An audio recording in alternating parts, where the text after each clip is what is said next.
You must be exhausted after that. How are you, SG? Don't say that in front of Gwede Mantashe. I'm well. How are you? I'm good. You notice which one I chose. You have more money to spend. You're spending it mainly on paying back our debt and on social spending. How much better is our financial situation than it looked just a few months ago? Look, a few months ago when I took over, we were projecting 126 billion, 127 if you round up, billion overrun on expenditure than we projected in February. As we sit, we've got 182 billion. Which give us more room to maneuver, which makes us comfortable. That's why we could put money back into your pockets. And my fuel tank, I noticed. Thank you. You're still spending around 20 cents of every rand that you get through tax on debt. And in fact, the debt is going to get worse before it gets better. It's not going to get as bad as we thought it was. I think it's 75% of GDP. Yeah. It was at one point going to hit 88, 89%. Yeah. But that's still a lot of money. 20 cents out of every rand in tax. Yeah, let me say, let's first acknowledge the damage that we've done over the past few years. I make the point there that over the past few years, from 2013 in particular, we've moved a lot of resources into bailing state-owned enterprise, and in the process, accumulated more debt. Now, we're doing a number of things in this budget, changing that approach trajectory, and said let's restore baselines, stabilize debt, restore baselines of department in order to effect service delivery. So it's a two-pronged approach. How much more work is there to do in that? I mean, we know what happened in the past. We know how difficult things are. We have a population that's crying out for help. It's a very difficult position for you to be in. Look, it is, because on one hand, because companies are not profitable, they're putting people into the streets, and you have got to make sure you can take care of these people who are unemployment. But at the same time, you've got to support companies to be able to go back into profitability and employ people. So it's a combination of those things that we're trying to achieve with this strategy. Make sure that we support the vulnerable, but at the same time create an environment conducive for business to grow and employ more people. You're reducing the corporate tax rate by 1%. Yeah. If I remember correctly, and your memory will be much better than mine on this, but this has sort of been signaled that this would happen. How significant is that? What signal are you sending to business with that? Look, the numbers are significant, but what you want to achieve, which is my point, you will see my statement in line with that, is that my predecessor said, in order to support growth and economic recovery, we've got to employ a number of instruments. Among others, is to ensure that you can reduce corporate tax so that companies can go back into profitability and employ more people.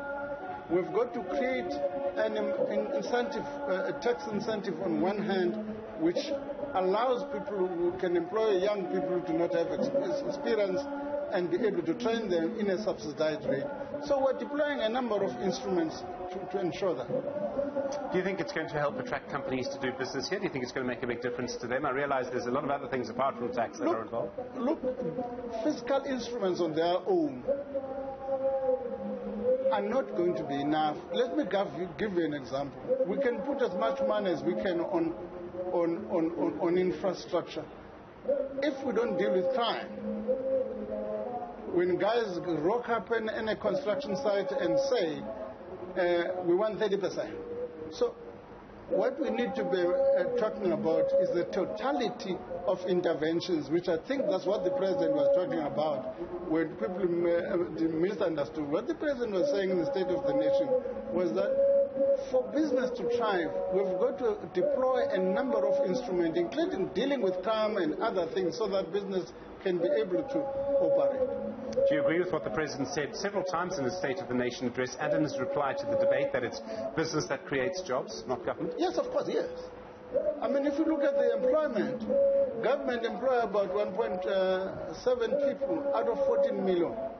So it makes sense to say the majority of people are employed in the private sector. We should also help the private sector to grow in order to absorb more people into employment. It does not mean that government has got no role, and the president has never said that. We own a couple of institutions in the network industries, whether it's rail, electricity, telecommunications, and so on. We've got to deploy and continue to deploy those in an effective way. I may get into trouble for saying this, I may get you into trouble for saying this, but also workers in the private sector, from what I can understand, are more productive than workers in the government sector. That's a possibility. Because if productivity is a function of a number of issues, if there's evidence to that effect, I can't deny it. I've got no evidence to the contrary. You're not increasing the fuel levy. Now, in the past, your predecessors have always increased the fuel levy. There's been howls of outrage every time. Fuel prices are at record highs. They might go higher still because of what's happening in Europe at the moment. Is this a sign you feel the pain? You understand how people feel when they fill up a car, when they fill up a truck? Yeah, if you look at what has happened over the years, the fuel price has gone substantially. I'm discussing with the Minister of Mineral Resources as to how can we cream, mind you, almost more than 40% of what you pay in a producer is administered prices. Yes. To what extent can we chop a lot of that or those administered prices in such a manner that even the basic fuel price itself is high? So we need to play around and make sure that we can reduce the fuel price. I think the formula has been roughly the same since before the ANC came into government. It's been there for a very long time. It's overdue for a change. Agree. It's overdue for a change. That's what we're discussing with Minister Mantashe. Spending on education and health and the police, they're all going up. And the police had a cut last year, education had a cut last year. You're trying to rectify the damage. I mean, the thing with education is we understand during a pandemic, you didn't want to, I mean, the Minister Mbweni, your predecessor, didn't want to cut spending on education. No one would want to do that. But people will be worried about the long-term impact of a cut like that. Do you think that the increases that you're making now are going to try and rectify some of the damages? And we've seen what happens if you don't fund the police properly. I've said one of the things I wanted to do, because I said money has been used to bail out institutions, I'm trying to recover. Almost 290 billion rand went in that direction, and 256 of that, 257 billion was taken from this line function department. So we've got to correct that to ensure that departments can go back and work efficiently. A basic income grant obviously was never going to be on the cards. The President had signalled that. Are you still against a basic income grant? Is the ANC keeping it for the elections in 2024? I'm not against the basic income grant. If such an impression has been created, is inaccurate. What I've argued is the affordability of that grant. Secondly, is whether it is necessary to think that young people, we can keep them at home and give them a 350 without developing a program of them being productive in life. So my argument is of slightly different nature. You know, it's been confirmed by Professor Ricardo Hausman. Ricardo Hausman says to me, you know what you guys have done, have excluded people into the economy. You are not developing an inclusive economy. We excluded people into the economy. You are compensating them for exclusion. Right? So what we should be talking about is how do we make sure that they are vulnerable, at the same time develop transition mechanism to inclusion into the economy. That has been my argument. So you are not against a basic income grant. You would not be against implementing one, but you really want the economy to grow in other ways. Yeah. I'm saying also through affordability, depending where you peg it. I've said now we will be reviewing all the different grants that exist and check if we can consolidate them, whether it's funded public works program, public employment program, the SRD, the community development workers. You can name them. A lot of these grants exist. All we do, let's top each other, so a new one on top of each other. Instead of saying, can we consolidate these grants and have one systematic approach? Are you finding it, I mean, we talk about the fuel price levy that, that needs a rethink, the fuel price formula. You talk about the social grants that maybe need a rethink. Is this a moment in South Africa's history where almost the entire way government works, the way that government helps people, needs to be rethought? Look, let me just tell you an example.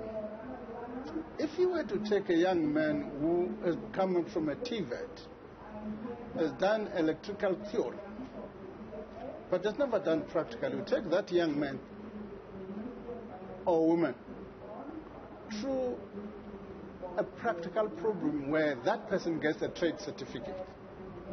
Even if that person is unemployed, that person is able to eke out a living because he's going to go next door and sort somebody's electricity, going that one and sort somebody's electricity, and therefore be able to be productive and eke out a living. So my argument is, how many of these people, we have a number of students who have come out of TVET. If you look at the labor force survey, more than 700,000 of those people have one tertiary certificate or another. Why are we not taking a developmental approach which is how do we transition these people to work? While we can look at those who cannot be transitioned to work and look at income support. Now we are condemning a young person who's 18 or 20 to life of dependence because we don't want to transition this person. That's my argument. Minister, I really appreciate the time. Thank you very much indeed.